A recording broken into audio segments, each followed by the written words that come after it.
જય સિયારામ, જય શ્રી કૃષ્ણ. મિત્રો, આજકાલ આપણે કુંડળીમાં જોઈએ છીએ કે અનેક પ્રકારના શુભ અશુભ યોગો કુંડળીમાં રચાતા હોય છે.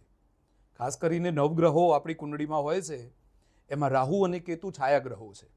અને રાહુ અને કેતુથી કેટલાક અશુભ યોગોનું નિર્માણ થાય છે, જેમાં કાલસર્પ સૌથી અગત્યનો યોગ માનવામાં આવે છે. રાહુ અને કેતુની વચ્ચે આવી જતા તમામ ગ્રહો એ જ્યારે બને ત્યારે કુંડળીમાં કાલસર્પ નામનો યોગ બનતો હોય છે.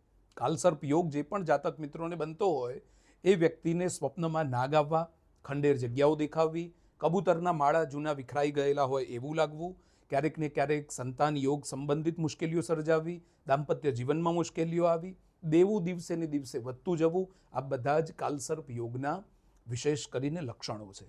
તો આ બધા જ લક્ષણોને દૂર કરવા માટે જો શુભ યોગની જો વાત કરવામાં આવે અથવા તો ઉપાયની વાત કરવામાં આવે તો રાહુના સંદર્ભમાં રાહુથી બચવા માટે વિશેષ અને કાલસર્પ યોગથી બચવા માટે નાગ અને નાગણનું ચાંદી અથવા તાંબાનું જોડું એ વહેતા પાણીમાં પ્રવાહિત કરવું એ સૌથી શ્રેષ્ઠ બને. બીજી વાત કરવામાં આવે તો વૈદિક વિધાનથી પણ કાલસર્પ યોગની શાંતિ કરી શકાય છે.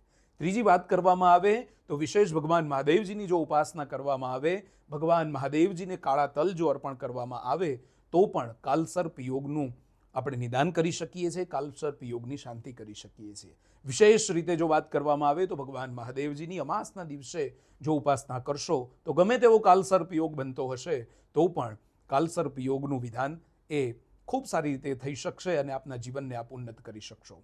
વિશેષ ફરીથી આવા જ એક રોચક વિષય સાથે આપણે પાછા મળીશું. ત્યાં સુધી જય શ્રી કૃષ્ણ, જય સિયારામ.